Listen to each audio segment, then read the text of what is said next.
There are basically two types of the financial market. The first one is the money market and second is the capital market.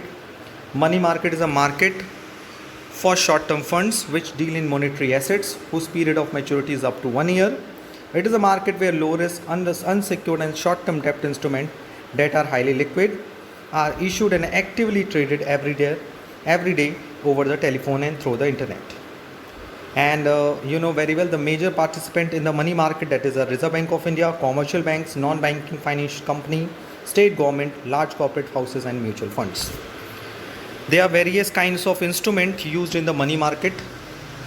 So if the major participants of the money market, RBI, commercial banks, NBFC, SG and mutual fund wants to procure the fund from the money market for short term period, so they will issue different kinds of instrument which are as follows. The first money market instruments is treasury bill.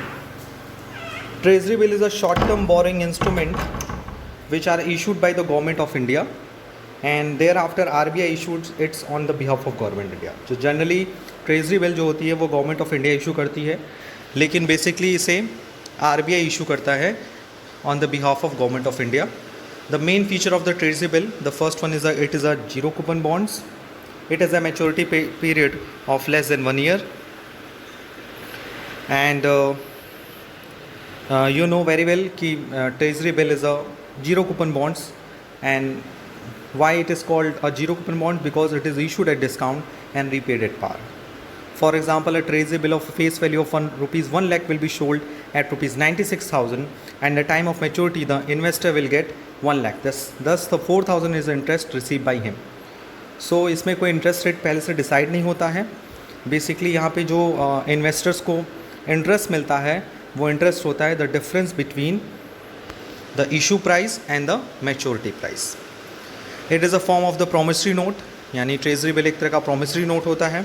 As well it is very highly liquid and have a negligible risk, यानी ये बहुत ही liquid होता है क्योंकि 1 साल के अंदर इसका रिडम्पशन पीरियड होता है.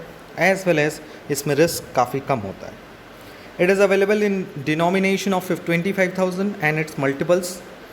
If any investor wants to invest in treasury bill, so he will invest the amounts in the denomination of rupees 25,000.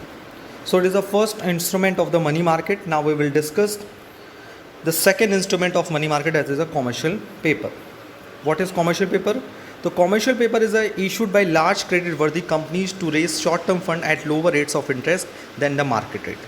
यानी कॉमर्शियल पेपर इशू किया जाता है कंपनी के थ्रू, और ये कंपनीज कैसे होती हैं जिनकी क्रेडिट काफ़ी अच्छी होती है मार्केट में, यानी जिनकी मार्केट में रेपुटेशन बहुत अच्छी होती है, जिनकी क्रेडिट एबिलिटी काफ़ी अच्छी होती है. और ये कॉमर्शियल पेपर इशू होते हैं शॉर्ट टर्म फंड्स के लिए, यानी मार्केट में इसे बड़ी बड़ी कंपनियां अपने क्रेडिट के बल पे मार्केट में इशू करती हैं पैसा जुटाने के लिए, और ये पैसे जो होते हैं शॉर्ट टर्म पीरियड के लिए वो अरेंज करती है, और इस पे जो रेट ऑफ इंटरेस्ट मिलता है इन्वेस्टर्स को वो जनरली मार्केट रेट से कम होता है. सो बेसिकली कुछ चीज़ें एकदम क्लियर है. कॉमर्शियल पेपर कौन इशू करता है? Commercial paper issued by the large credit वर्दी कंपनीज. एंड किस फंड के लिए इशू होता है? For the short term funds. And the rate of return on the commercial paper is very low as compared to the market rate. And the first feature of the commercial papers, the first one is it is an unsecured promissory note, यानी कि इसके पीछे कोई security नहीं रखी जाती है. It is a unsecured promissory note having a maturity of 15 days to 1 year. इसकी maturity period जो होती है 15 दिन से लेकर 1 साल के लिए होती है. यानी कोई भी एक बड़ी कंपनीज कॉमर्शियल पेपर इशू कर सकती है 15 दिन, कम से कम के लिए 15 दिन के लिए उसे इशू करना पड़ सकता है commercial paper. The second one is it is a negotiable instrument transferable by endorsement and delivery. Commercial paper में एक ख़ास बात होती है कि इसे हम ट्रांसफ़र कर सकते हैं, यानी अगर एक बंदा इन्वेस्ट किया हुआ है तो ये पेपर्स को, इस कॉमर्शियल पेपर्स को ईजिली वो दूसरे को ट्रांसफ़र कर सकता है. The third one is it is sold at discount and redeemable par. Generally commercial paper भी एक तरह का जीरो कूपन बॉन्ड्स की तरह बिहेव करता है. So it is a sold at discount and redeemable par. It is an alternative to bank borrowing. The original purpose of commercial paper to what was to meet working capital needs of the company. Generally जब बड़ी बड़ी companies को working capital के लिए पैसा चाहिए होता है तो वो बैंक से लोन न लेके, बैंक से बोरो न करके, बल्कि वो कॉमर्शियल पेपर इशू कर देते हैं और बेसिकली कॉमर्शियल पेपर के थ्रू कंपनीज अपनी वर्किंग कैपिटल को मैनेज करती हैं. The fifth one is it is used by company for bridge financing, a method of financing used by company before issuing share or debenture to cover the expense associated with the issue of such security, that is a flotation cost, that is brokerage, commission, printing out application and advertising. You know, when a company issue a share or debenture, so it face a lots of unnecessary expenditure on issue of securities like a flotation cost. You know very well कि जब भी कोई companies अपने share या debenture को issue करती है market में फॉर लॉन्ग टर्म पर्पस के लिए, तो उसे different kinds of flotation cost bear करना पड़ता है. जैसे ब्रोकरेज देना पड़ा, कमीशन पे करना पड़ा, प्रिंटिंग ऑफ एप्लीकेशंस को के लिए खर्च हुआ, एडवर्टाइजमेंट के लिए खर्च हुआ. सो कंपनी इन सारे खर्चों को पे करने के लिए बेसिकली कॉमर्शियल पेपर का यूज़ करती है. यानी with the help of commercial paper company used it for bridge financing. Bridge financing means it is a situation where company issued commercial paper to meet the flotation cost on issue of security of companies. So company में जो bridge financing का जो term है वो आप एकदम clear कर लीजिए. ब्रिज फाइनेंसिंग एक टेक्निक्स है जिसमें कंपनी क्या करती है, अपनी शेयर एंड डिबेंचर को इशू करते वक्त जो भी फ्लोटेशन कॉस्ट होती है उस फ्लोटेशन कॉस्ट को बियर करने के लिए, उस फ्लोटेशन कॉस्ट को राइट ऑफ करने के लिए, मैनेज करने के लिए वो कॉमर्शियल पेपर को इशू करती है. और generally you know very well कि कॉमर्शियल पेपर एक रेपुटेड कंपनीज के थ्रू इशू किया जा सकता है. The next one is a call money. So it is also a very important instrument for the money market. Call money is a method used by commercial bank to borrow fund from each other in order to maintain the cash reserve ratio. Generally you know very well कि every banks को एक RBI की guideline के according cash reserve ratio maintain करना पड़ता है.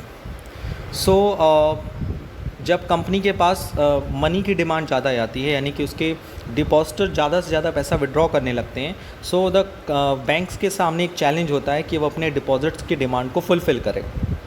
As well as RBI की जो गाइडलाइन है उसके अकॉर्डिंग कैश रिजर्व रेशियो भी उसे मेंटेन करना पड़ेगा. सो सिचुएशन में कंपनी कॉल मनी का यूज़ करती है. कॉल मनी के हेल्प से कंपनी क्या करती है, अदर बैंक से अदर नेशनलाइज्ड बैंक कह सकते हैं या शेड्यूल्ड बैंक्स कह सकते हैं, उन बैंक्स की हेल्प से मनी रेज करती है with the help of call money. So you know very well cash reserve ratio is a minimum balance of cash to be maintained by bank according to RBI guideline. यानी basically अगर banks के पास ज़्यादा demand आ जाए money की, यानी उसके जो depositor हैं वो अपना पैसा बैंक से लेने लगेंगे वापस, तो बैंक के पास कैश की समस्या आ जाएगी, यानी उसका जो कैश रिजर्व रेशियो है कहीं ना कहीं इफेक्ट होगा. सो सिचुएशन में बैंक्स क्या करते हैं, अदर बैंक्स की हेल्प से अपना कैश रिजर्व रेशियो मेंटेन रखते हैं. So what is the feature of the call money? The first one is it is a short term finance repayable on demand. Second, maturity of call money is 1 day to 15 days. यानी call money का जो maturity होता है वो देखिए कितना short term period होता है, 1 दिन से लेकर 15 दिन तक. The interest paid on call money is called the call rate. यानी जब किसी एक बैंक को अपना CRR मेंटेन करने के लिए दूसरे बैंक से शॉर्ट टर्म पीरियड के लिए, वेरी शॉर्ट टर्म पीरियड के लिए पैसा अरेंज करना पड़ता है, तो उसके लिए वो उसको भी कुछ चार्जेस पे करती है. उस चार्जेस को हम लोग कॉल रेट कहते हैं. The call rate is highly fluctuating which varies from day to day और even from hour to hour. Generally जो कॉल रेट होता है वो काफ़ी फ्लक्चुएट होता है. ये डिपेंड करता है उस पर्टिकुलर बैंक के पास कितनी डिमांड है कॉल मनी की और उसकी कितनी सप्लाई है कॉल मनी की. जैसे सपोज़ पंजाब नेशनल बैंक के डिपॉजिटर हाईली डिमांड कर रहे हैं अपने डिपॉजिट्स की, तो सिचुएशन में Punjab national bank facing a difficulty to maintain the CRR. So in this situation it will contact to their near banks to maintain the CRR. For example it is a Union Bank of India. तो PNB bank ने Union Bank of India से contact किया कि please provide me a sufficient fund to maintain the cash reserve ratio. तो Union Bank अपने deposits अपने cash को analyse करके, उसके डिमांड एंड सप्लाई को एनालाइज करके कॉल रेट डिसाइड करता है। ये कॉल रेट जो होता है डे वाइज डिसाइड भी हो सकता है और घंटे घंटे पे भी डिसाइड होता है। डिपेंड करता है कि मार्केट की सिचुएशन क्या है। अगर मार्केट में डिपॉजिटर ज़्यादा से ज़्यादा पैसा विड्रॉ करेंगे तो इस सिचुएशन में कॉल रेट ज़्यादा होगी, क्योंकि सबके सामने लगभग यही समस्या आएगी कि उनके पास एडिक्वेट कैश अवेलेबल नहीं हो। वहीं अगर मार्केट पे डिपॉजिटर की जो डिमांड है कैश की वो कम रहती है तो उस सिचुएशन में कॉल रेट जनरली मार्केट में लो चलता रहता है। There is an inverse relation between call rates and return on other short-term money market instrument. Increase in call rates make demand for call money decreases and increases the demand for the other short-term instrument as they become cheaper in relation to call money. ये अगर हम बात करें call rates की और other short term money market जैसे commercial paper हो, treasury bill हो, सर्टिफिकेट ऑफ डिपॉजिट्स हो, सो इन तरह के इंस्ट्रूमेंट पे मिलने वाले रिटर्न और कॉल मनी पे चार्ज किया जाने वाले कॉल रेट दोनों के बीच में इन्वर्स रिलेशन होता है। यानी अदर सिक्योरिटीज़, ओके, जैसे अदर सिक्योरिटी मान लीजिए कॉमर्शियल पेपर है, ट्रेजरी बिल है और सर्टिफिकेट ऑफ डिपॉजिट्स है, अगर इस पे रिटर्न मार्केट में ज़्यादा चल रहा होगा तो जाहिर सी बात है कॉल रेट जो होंगी वो कम होंगी। क्यों? क्योंकि बिकॉज ऑफ जब रिटर्न इस पर ज़्यादा चलेगा तो लोग ज़्यादा से ज़्यादा पैसा कॉमर्शियल पेपर, ट्रेजरी बिल और सर्टिफिकेट डिपॉजिट में इन्वेस्ट करेंगे, ना कि पैसे को कॉल मनी के रूप में प्रोवाइड करेंगे। So basically if you find that the relation between the call rates and return on other kind of short term instrument, so we can find that there is an inverse relationship between the call rates charged on the call money and the rate of return on the other kind of short term money market instrument. So now the fourth instrument of the money market is certificate of deposits. Certificate of deposit are issued by commercial bank or development financial institution to individual institution, corporation and companies. यानी certificate of deposit जो होते हैं वो company कौन issue करता है? Commercial bank से issue करती है और डेवलपमेंट फाइनेंशियल इंस्टीट्यूशन इशू करते हैं। किसको इशू कर सकते हैं? इंडिविजुअल्स को इशू कर सकते हैं, किसी इंस्टीट्यूशन को इशू कर सकते हैं, किसी कॉर्पोरेशंस को और किसी कंपनीज को। और इसका सबसे पहला पार्ट होता है it is an unsecured negotiable instrument in bearer form. ये इस सर्टिफिकेट डिपॉजिट पे जब कंपनी इशू करती है फॉर्म शॉर्ट टर्म पर्पस के लिए, फ़ंड के लिए, तो ये इसके पीछे कोई सिक्योरिटी नहीं रखती है, एक तरह का निगोशिएबल इंस्ट्रूमेंट होता है। Negotiable instrument means bills of exchange के फॉर्म में होता है and it is an bearer form. Bearer form का मतलब होता है who is the holder of certificate of deposit, who will receive the interest, who will receive the rate of return.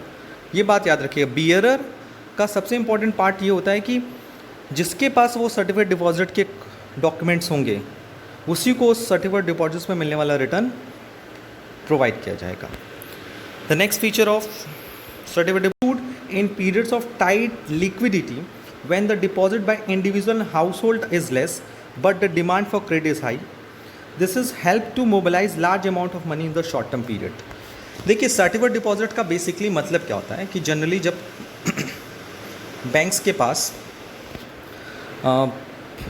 काफ़ी बड़ी बड़ी कंपनीज के डिपॉजिट होते हैं, so on the base of this deposit companies deposit को as a mortgage रख के उसके जो सर्टिफिकेट्स होते हैं उस सर्टिफिकेट के बेसिस पे मार्केट से लोन उठाती है शॉर्ट टर्म पीरियड्स के लिए।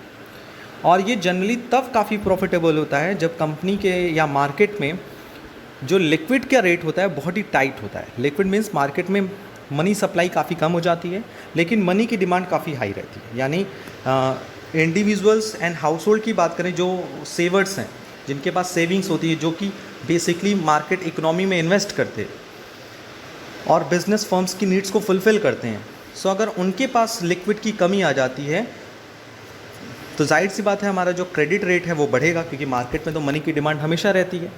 सो in this situation generally commercial bank issued the certificate of deposits. और ये सर्टिफिकेट डिपॉजिट्स कंपनी क्या करती है? इंडिविजुअल को इशू कर सकती है, इंस्टीट्यूशन को यूज़ कर सकती है, कॉर्पोरेशन एंड कंपनीज को इशू कर सकती है। And as well as certificate deposit की हेल्प से every banks arrange a large amount of money, बहुत ज़्यादा पैसा वो अरेंज कर सकती है इन शॉर्ट टर्म पीरियड। यानी इसमें कंपनी क्या करती है, जो डिपॉजिट्स होती है उस डिपॉजिट को मॉर्गेज रख के मार्केट से लोन, मार्केट से मनी रेज करती है। So in this situation you know कि मार्केट में अगर शेयर्स के पास पैसा नहीं है तो जो बैंक्स हैं वो मार्केट से पैसा कैसे अरेंज कर सकते हैं, डिपॉजिट को मॉर्गेज रख के। The next money market instrument is commercial bill. It is a bills of exchange issued by business firm to meet their working capital needs. यानी जनरली कॉमर्शियल बिल कौन इशू करता है, बिल्स ऑफ एक्सचेंज यूज़ किया था business firm to meet their working capital needs. Generally commercial bill वही bill है जो आप क्लास 11th में बिल्स ऑफ एक्सचेंज में डिस्कस किया है। You no bills of exchange in class 11th, drawer and drawee. So it is a best example of raising a short term period of finance. So generally business firm issue a commercial bill to meet their working capital needs. Suppose अगर किसी business firm को lots of inventories की ज़रूरत है for the production purpose और it has a no money और ये expect करती है वो कंपनी की, वो फर्म की, जब हम इससे प्रोडक्ट बना के मार्केट में बेचेंगे तो उसे जो पैसा मिलेगा हम उससे अपनी रॉ मटेरियल्स की प्राइस को पे ऑफ कर सकते हैं। सो सिचुएशन में फर्म क्या करती है, मार्केट से इन्वेंट्रीज़ को क्रेडिट पे परचेस कर लेती है, रॉ मटेरियल्स को क्रेडिट पे परचेस कर लेती है और प्रोडक्शन करती है और गुड्स सेल करती है। और 2, 3, 4, 5 महीने में जब उसका गुड्स सोल्ड हो जाता है, जब उसको कैश में पैसा मिल जाता है तो प्रॉफिट अपने पास रख के बाकी पैसा जो होती है, जो कॉमर्शियल बिल के थ्रू उसने एज अ लोन लिया था फॉर शॉर्ट टर्म पीरियड के लिए, वो उस पैसे को रिटर्न कर देती है। So basically commercial bill is just like a bills of exchange which are issued by the business firm to meet their working capital needs. The first feature of the commercial bill, it is a short term self liquidating negotiable instrument use for financing credit sale of the firm. यानी credit purchase कह लो या credit sale कह लो, दोनों ही चीज़ें हैं कि अगर कोई कंपनी क्रेडिट सेल करती है तो उसे कॉमर्शियल बिल मिलता है, और अगर कोई कंपनी क्रेडिट परचेस करती है तो वो बिल्स पेबल यानी कि कॉमर्शियल बिल इशू करती है, एक्सेप्ट करती है। The next one is number 2, when goods are sold on credit the seller draws the bills of exchange on the buyer who accept it. यानी यू नो वेरी वेल, अगर कोई company या कोई firm goods sold करता है credit पे तो जो सेलर होता है, इट मीन्स अ ड्रॉवर, वो एक bills of exchange draw up करता है बायर पे, जिसे हम लोग ड्रॉई बोलते हैं, जो उस बिल को एक्सेप्ट करता है। When he accept a bill, it becomes a marketable instrument which is called a trade bill. When the seller present it into bank for discounting it to get funds before the maturity of the bill and the bank accept it, it is called commercial bill. I hope it is very clear.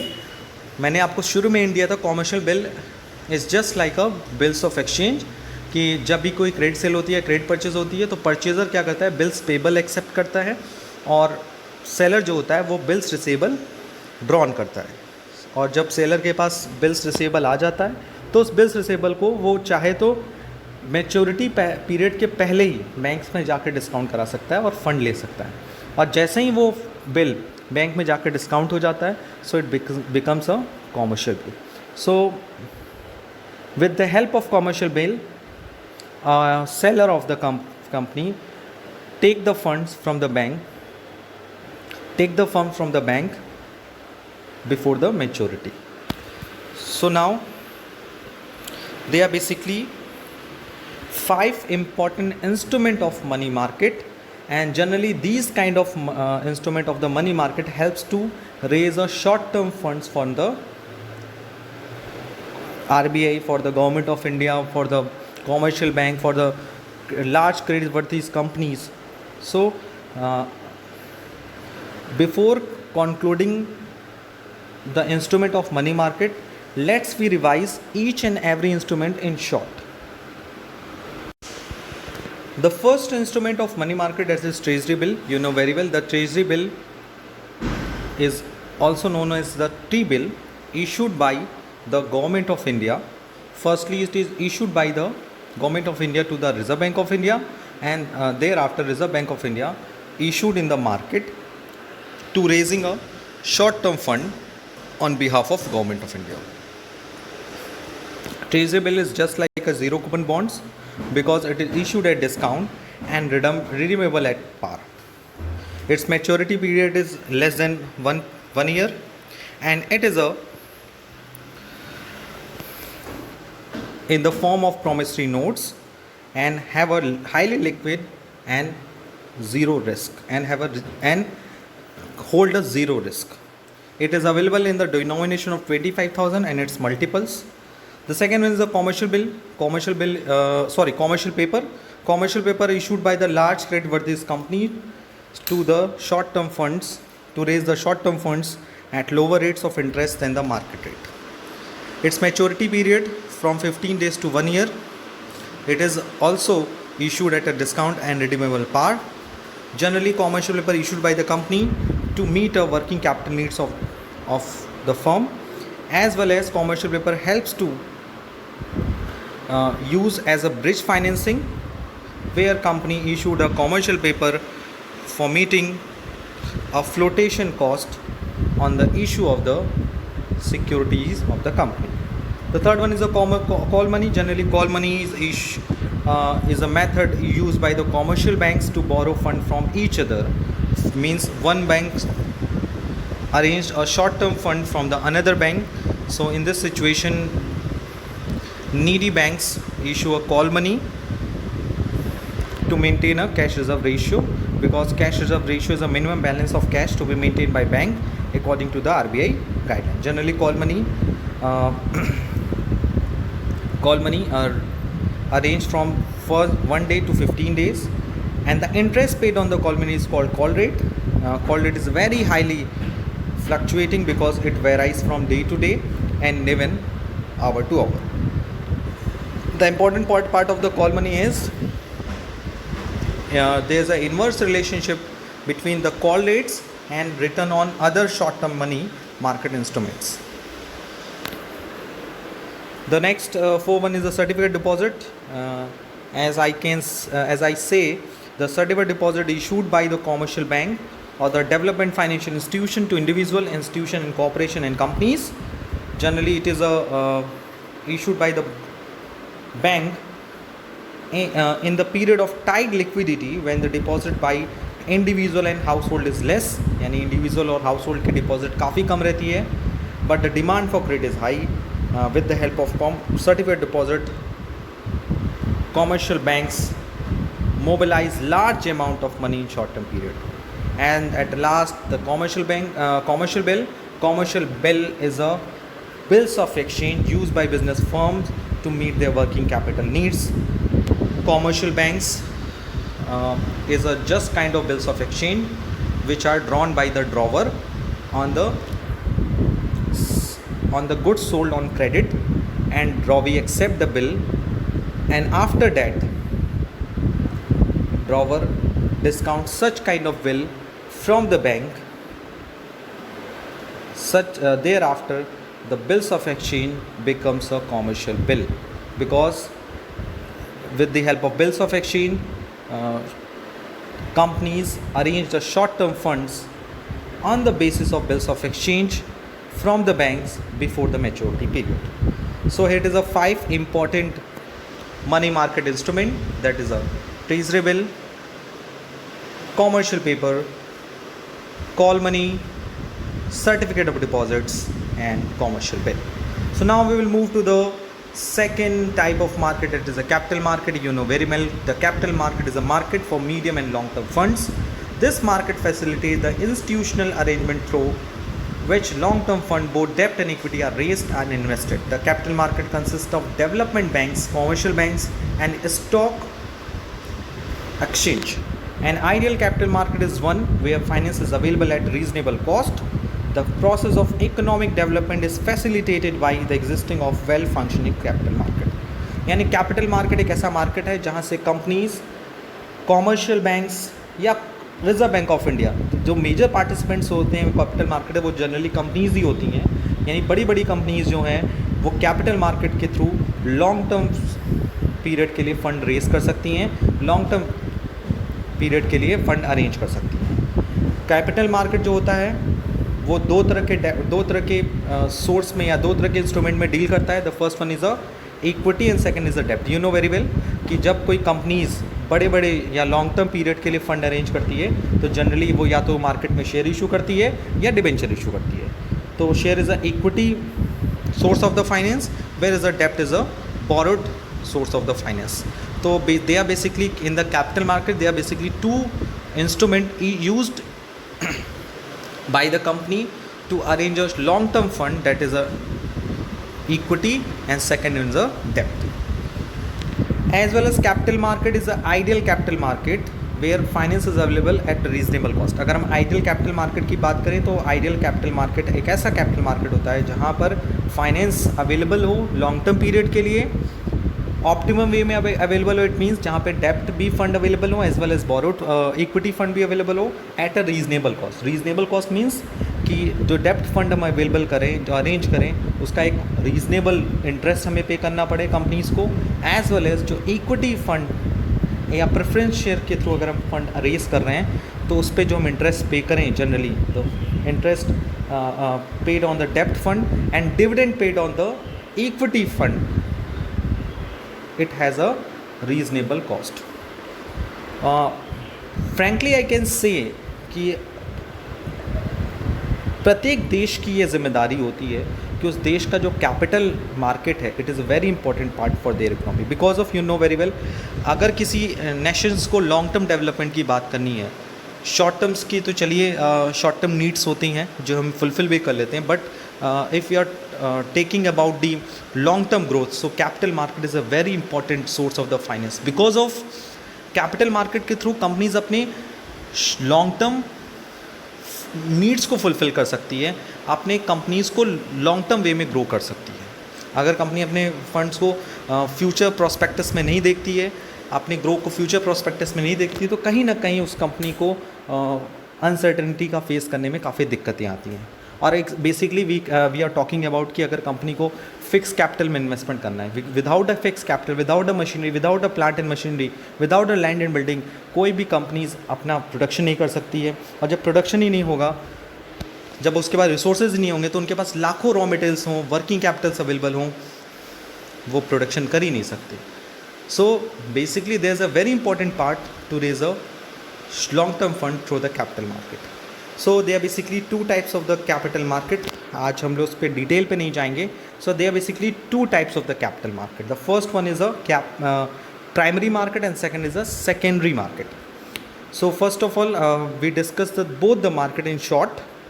The first one is a primary market. Primary market is also known as the new issue market, as this market deals with the new security issued for the first time. यानी primary market एक ऐसा market होता है capital market में जहां companies first time के लिए अपनी न्यू शेयर्स और डिबेंचर को मार्केट में इशू करती है. जैसे सपोज कंपनी अभी अभी इनकॉर्पोरेट हुई in the year 2020 and company ने फंड रेज करने के लिए मार्केट में शेयर और डिबेंचर को फर्स्ट टाइम मार्केट में इशू किया.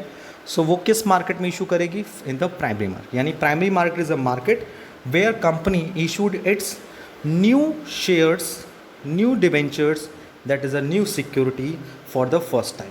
Where is the second type of the capital market is secondary market.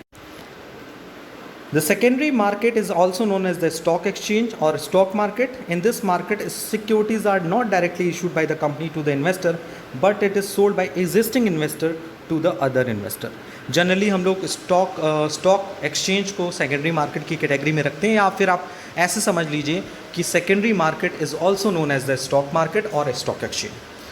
सो जब company first time, suppose it is a company ने फर्स्ट टाइम प्राइमरी मार्केट में share issue किया, तो primary market में कोई investors को मिला होगा, उस इन्वेस्टर्स ने कंपनी को पैसा दिया होगा, उस कंपनी का शेयर या सिक्योरिटी को परचेस कर लिया होगा.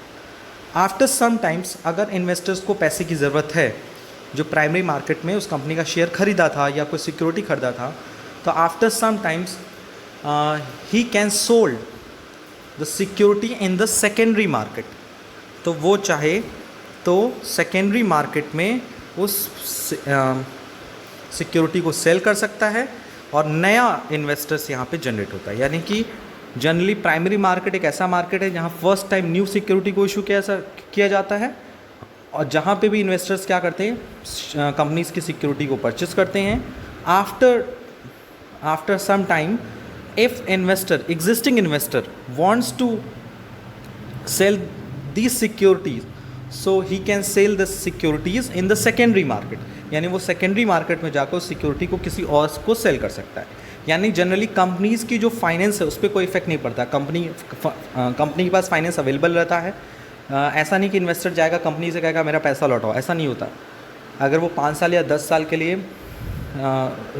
फ़ंड दिया है कंपनी को, तो इसे इन्वेस्ट करने से पहले सोचना चाहिए था कि हम 5 साल तक वेट कर सकते हैं कि नहीं कर सकते हैं। जनरली अगर एग्जिस्टिंग इन्वेस्टर्स को 5 साल के पहले ही अगर फ़ंड की ज़रूरत पड़ जाए by the way in chance, तो वो सेकेंडरी मार्केट में जाकर उस कंपनी के शेयर को सेल कर सकता है और अपने लिए भी फ़ंड अरेंज कर सकता है। तो फिर वो सिक्योरिटी जो होती है वो स्टॉक मार्केट में घूमती रहती है। So it is a introduction of the primary market and the secondary market. In the next video हम इसके डिटेल पॉइंट पे डिस्कस करेंगे the detail description about the primary market as well as secondary market. So in today's video we discuss the 5 instrument of money market as well as we discuss the types of the capital market. The first one is a primary market and second one is a secondary market. So basically financial market divided into 2 categories, money market and capital market. Money market deals with the instrument having a maturity period of 1 year, as well as the capital market is the market where securities are deal for more than 1 year. So capital market further classified into 2 categories, that is a primary market and secondary markets. So I hope today we clear all the doubts and all the topics very easily. Apart from this, if you have any kinds of doubt or suggestion regarding this video, please ask me in the online classes as well in the WhatsApp group. आज के लिए इतना ही. Thank you. Thanks a lot.